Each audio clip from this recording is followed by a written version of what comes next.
Hey everyone, welcome back. I'm Michael and we're going to be getting right back into some more Reddit stories. If you enjoy the video, make sure to leave a like and subscribe. Now, without further ado, let's begin. This story was posted by a user named Frossels in the Internet Parents subreddit. The post is titled, "Turns out I have a 13-year-old infection in my face. It's eating the bone. Obviously, I know nobody here can give me a diagnosis. I'm not looking for one. I've been diagnosed with migraines and hemiplegic migraines. I've just had something weird start happening lately and I wondered if it's a migraine thing. When I eat hot sauce or sour candies, my scalp starts feeling prickly like when your arm or leg goes to sleep, except it's my scalp. I've also had bouts where the center part of both my upper and lower lips have gone numb, also after eating hot sauce. I've been having a crazy amount of migraines and hemiplegic migraines lately, and I guess I have an infected tooth on top now. I'm on antibiotics for the infection, but the scalp prickling started before that. I know that nobody can tell me what it is on Reddit, but it would be nice to assess if it's something I should mention to my doctor at all. I feel silly asking her about something as small as prickly scalp."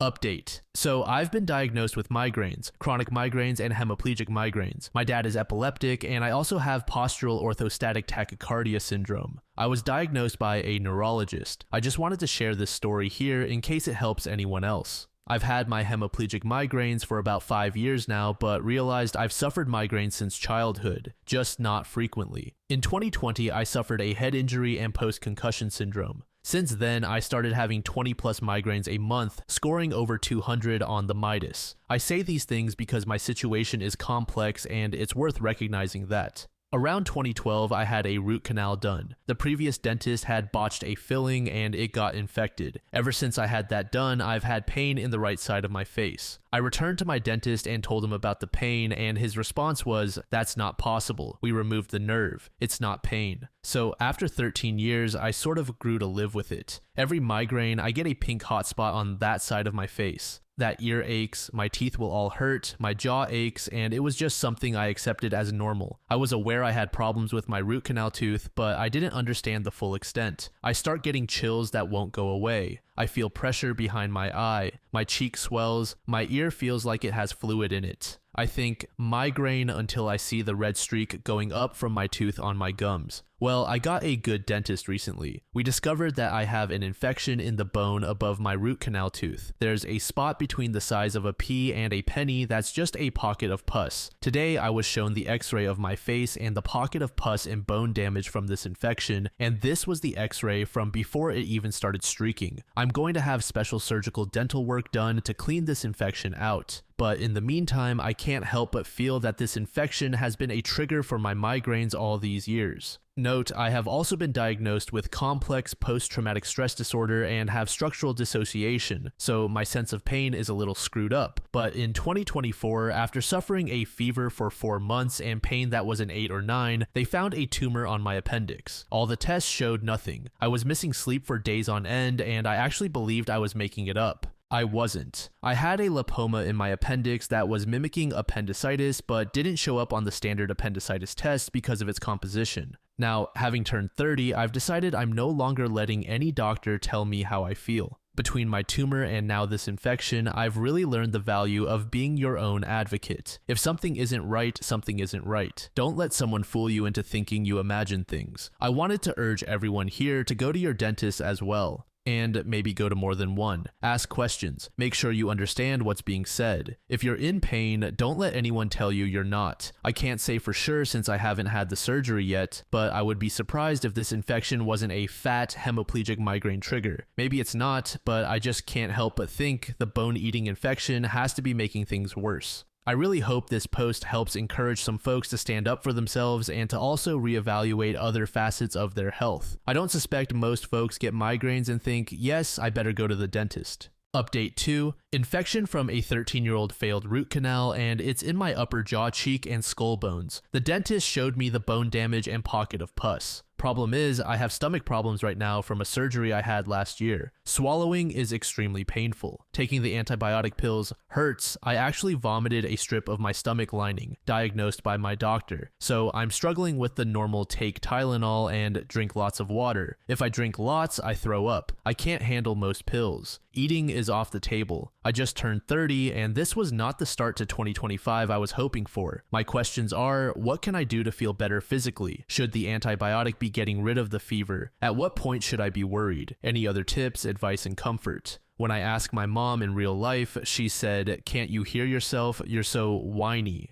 So I came here for some virtual hugs. I feel like I'm allowed to be whiny when my face bones are being eaten and I had a tumor last year. Update 3. Just a quick update from my earlier post. I've seen the doctor and I'm getting IV antibiotics. The previous antibiotic wasn't working and wasn't strong enough. I'm also going to have some blood work done. Then I'll have to come back every day for treatment for a while. Because I'm autistic and I have decreased pain sensitivity, it's hard for me to tell how bad things are sometimes until afterward. I would have kept trying to wait it out. Internet parents, I think you saved my life. Thank you for telling me to go back to the emergency room. Final update. Not sure if I'm being annoying, but I thought everyone who read my previous post would be relieved to know my fever is gone. Started the day at 103. My mom got me some baby Tylenol and it got down to 102 and then 101. Over the course of the day, I stopped sleeping all day and actually felt up for some gaming. Got my second IV today and we now have a plan. Turns out my infection was so severe the IV isn't enough. I need IV and meds. They got me the liquid kind. Just a pro tip, never get the liquid kind unless you really can't swallow like me right now. It legitimately tastes like the smell of dog poop. I plugged my nose, downed it like a shot, and popped a chocolate in my mouth immediately after, and I was still gagging like crazy, but I kept it down. And during my second IV, the fever finally went away, and I feel like a normal human again.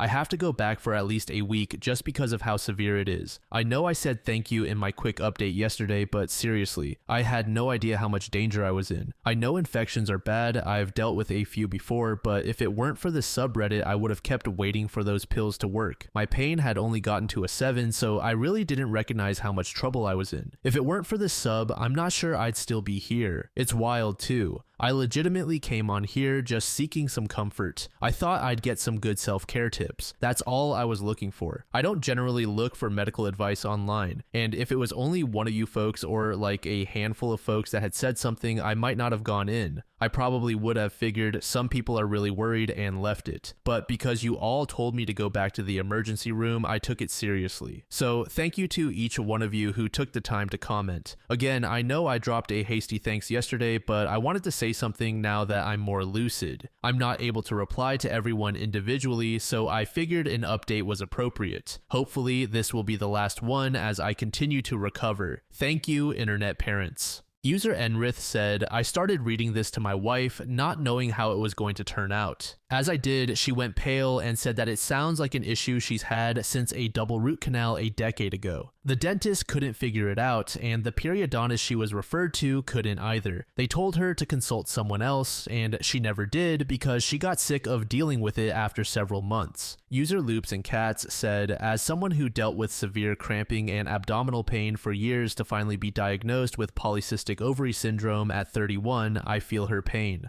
I am also autistic, and advocating for yourself as a conflict-averse adult is hard. We're taught to defer to the experts, so if the experts tell us we're fine or we're making things up or it's not that bad, it's easy to believe. Good for her for finally asking more questions and pushing for answers. It's so much harder than it seems. User Prince Lee said, yeah, I've heard of things like this. The thing about anything in your head is that it's very close to your brain, so any pain there can mimic or even trigger migraines. I have very low sinuses, so anytime my allergies start bothering me, it makes my teeth hurt when I chew, and it also gives me a headache at the same time. They're all connected, and something going wrong with one of them can make something feel wrong with all of them. I've heard horror stories of not only dental procedures going wrong, but also things like sinus surgeries. Even when performed perfectly by the doctor, there's a chance that it heals incorrectly, and then you can just be left with chronic headaches for life. I'm very glad that the original poster seems to have gotten this under control. What a nightmare. This next post was made in the relationship subreddit by a user named Big Moz Stickfan. The post is titled, My wife of 8 years cheated on me with a fake person. I noticed a couple weeks ago that my wife was acting distant and very uninterested in me. I asked her if she was mad at me, to which she said, no, just have been in a funk. I just felt something was off, so I waited until she fell asleep and I went through her phone, something I have never done since we were together. Well, upon opening her phone, I found a text thread with a guy and they were calling each other babe and stuff, along with some extremely explicit texts and pictures. I woke her up and pretty much told her we were done. I left to cool off and came back, and she and I talked more, to which she said he was a musician in Nashville and he randomly added her on TikTok and they started talking innocently, which led to something more. She told me she hadn't felt appreciated or wanted in a while and it just sort of happened, but she didn't know what she wanted. I basically told her that if she wanted to run off with some musician, then whatever, but she could be the one to explain it to our kids. She went to bed and I just stayed up all night in complete disbelief trying to work out my feelings. In the morning, her personality changed and was very apologetic and asked if we could talk later that day. I said sure for the sake of our kids. I pretty much cried all day, something I rarely do, but wanted to try and work through it because I don't want my kids to grow up with me only in their lives 50% of the time. I went through their messages as I took pictures of them in case I needed them for a divorce court, and I noticed that all the pics that were sent to her from this guy were from this person's social media, which seemed odd. As we talked later that day, I asked her for more details of them messaging on TikTok, and she said, well, it wasn't his main account, it was another account, and that's why she gave him her number because he said his other account was going to be banned soon. This immediately confirmed my suspicion that it was a scammer or catfisher, and I simply did a Google search of TikTok musician scam to find a video from the actual musician saying he was getting reports that people were making fake profiles pretending to be him to scam women. So yeah, my wife of 8 years was emotionally cheating on me with a fake person. I honestly don't know what to do. I love her with all my heart, but I'm honestly broken. We have never had a trust issue in 10 years of being together, and all of that is gone. I admit that I haven't been the perfect husband. I work in professional sports, so I work 14 hours a day and come home and just play video games for an hour before bed to de-stress and then do it all over again 5 more days in a row. So I get that I can be responsible for the deterioration of our relationship that may have pushed her to do this, but I just don't know how I'm supposed to trust her and also unsee the text messages, especially the sexual stuff that I wish she would do with me. Am I overreacting for being hurt and not knowing how to move forward?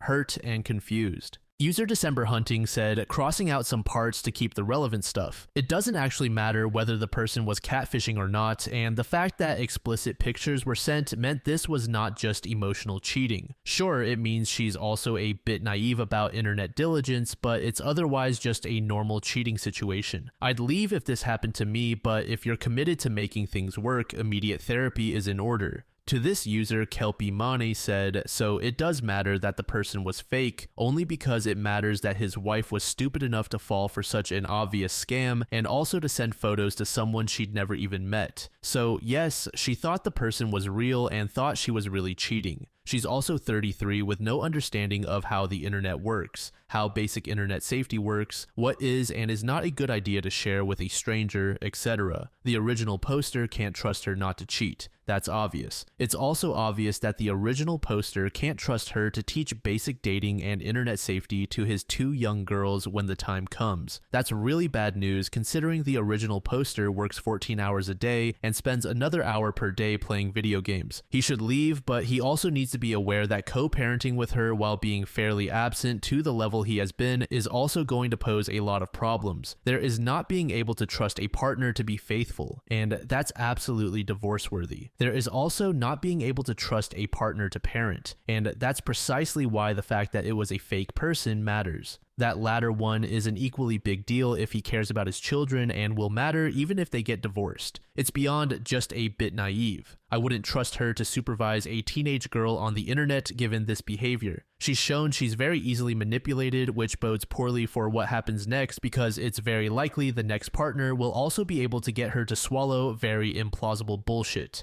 OP's best bet is to talk to a lawyer. If she's capable of falling for one obvious catfish or that easily manipulated, she's capable of falling for others, which means they should still have conversations about the fact that this person was fake, how it happened, etc. And he should be taking what he learns into account when deciding what to ask for in terms of custody, how to navigate accounts in the kids' names, etc. User Charismatic Tic said, "As a child of divorce, it always saddens me to see that people obviously see my life as so bad that they're willing to stay with abusive or cheating partners to avoid that for their children. I had a very happy, loving, and safe childhood and spent plenty of quality time with both my parents. I have countless childhood memories of vacations and normal days with both of them. If you work 14 hours a day, 5 days a week, your kids have you in their life way less than 50% of the time. Divorces always come with change, and who knows, maybe you'll actually end up seeing more of your kids if you guys split up, or at least be more mindful and rested when around them so you can make that time more special. Your wife cheated on you, leave her. Your kids will be fine."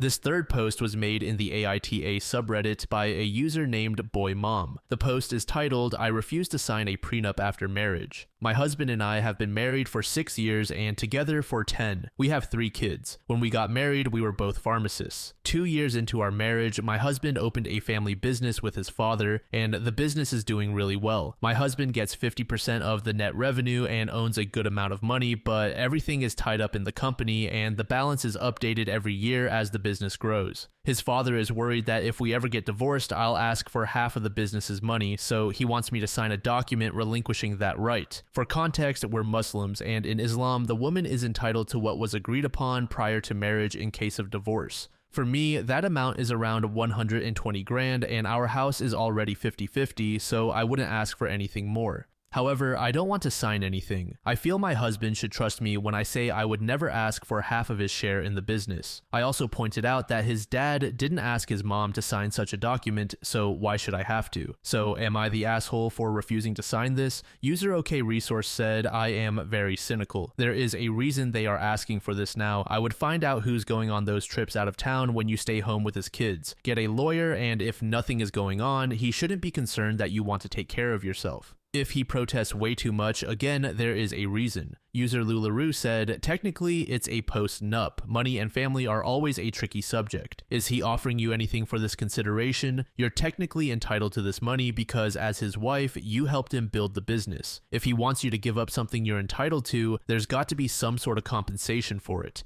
It's not even a trust issue for me, it's just that you shouldn't be screwed over. Not the asshole. Get a lawyer to help cover your butt." Update. First, I want to sincerely thank everyone for their words. I truly benefited from each and every comment, and I felt so empowered reading your perspectives. I couldn't sleep last night thinking about what to say to my husband. He usually wakes up around 5 a.m. to go to the gym and have his coffee in peace before the kids wake up, so I decided to wake up with him. I told him that I was completely shocked when he asked me to sign this document, especially since he was actually okay with me signing it. I asked him, "How can you say I'm not entitled to anything? I work my ass off from 9 to 5, then come home to cook, take care of the kids, and handle bedtime. And at the end of the month, I don't see a penny, everything goes to the bills. Sure, he pays for our trips, clothes, and gifts, but I never ask for anything or tell him what to buy me." Then I brought up religion. I told him, "If you want to talk about religion, let's be fair about it. Islamically, my money is my own and you're not supposed to use it. If that's the case, I want every dollar I earned back, around $300K for the 5 years I worked."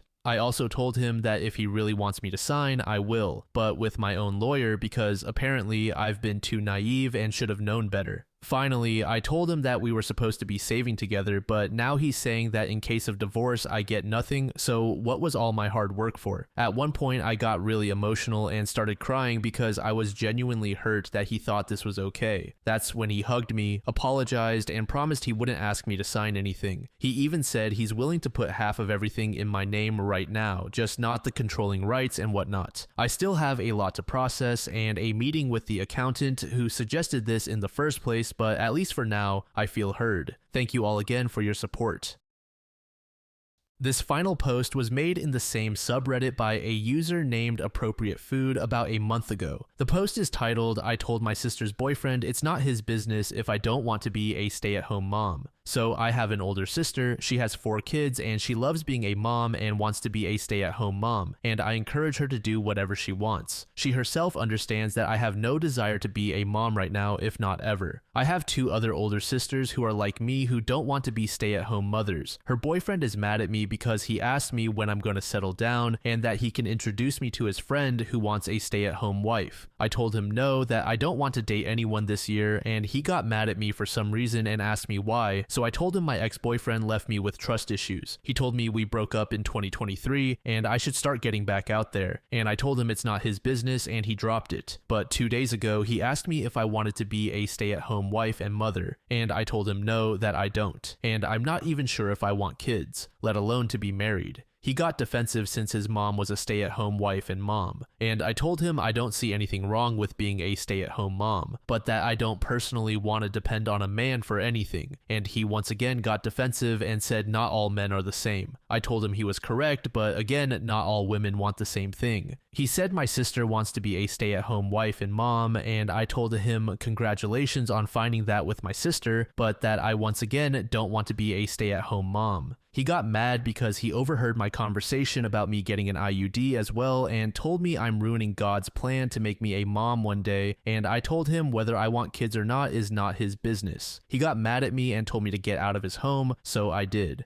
My older sister is asking me to apologize to him and to not get an IUD since if I get pregnant that it's God's plan. And she also told me I should reconsider being a stay-at-home mom and wife. I told her not everyone has that dream, and she accused me of not respecting stay-at-home mothers and wives, which is nothing but lies. My 2 other older sisters are on my side and said my sister's boyfriend shouldn't be so concerned with how I live my life, and that if I don't want to depend on anyone for the rest of my life, that's my choice. He also said I'm going to hell for being bisexual, so I screamed that I guess his girlfriend is also going to hell because she's bisexual herself. Now their friends are calling me an asshole, saying that he only cares about what I do with my body since it's God's body and I should respect it and become a mom soon. So am I the asshole for telling my sister's boyfriend it's not his business if I don't want to be a stay-at-home wife and mom? User Natural Inevitable said, "This guy sounds like a creep. Who is he to dictate what you do with your life, your career, and your body? I hope your sister knows about this and supports you, not the asshole." To this, OP said, "My sister, who is with him, wholeheartedly supports him and says that I should be a stay-at-home. She wants me to apologize to keep the damn peace, but I told her I'm done keeping the peace." He also supports the abortion ban, which is his opinion. Me, on the other hand, is pro-choice. He wants a national abortion ban, even for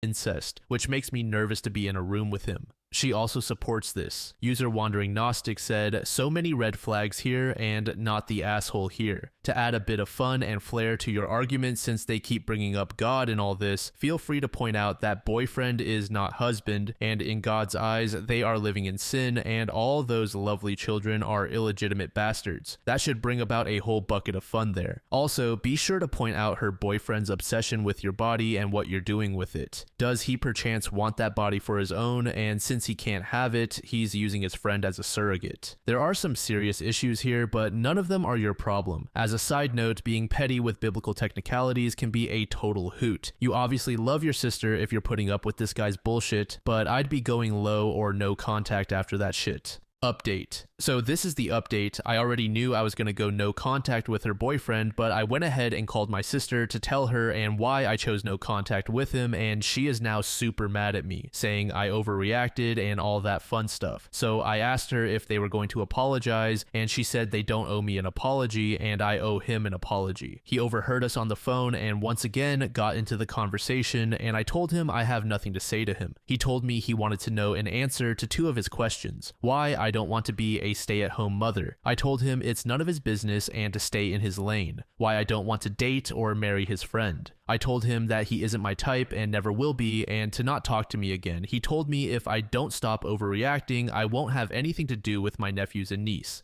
And that, I'm not gonna lie, got to me. And I told him for my mental health, I'm done being and talking to him, and my sister said, okay, you made your choice and we will make ours. So now I'm no contact with both of them. Also found out my dad found out yesterday, and this morning after I was on the phone with them, he went and yelled at Josh and told him to back off and that his daughter wasn't for sale or anything like that. And they got into a fist fight and apparently my dad won. and my dad called me and apologized and asked me personally why I don't want to be a stay-at-home mother. So I told him the reason, and he apologized to me, saying that he never meant to do that to her. At one point, I saw him choke her and screamed, and he let her go but never apologized for it. So I decided to cut off my sister and her boyfriend, which sucked because I won't be able to see my niece and nephews anymore, but my mental health and physical health is more important to me, to be honest.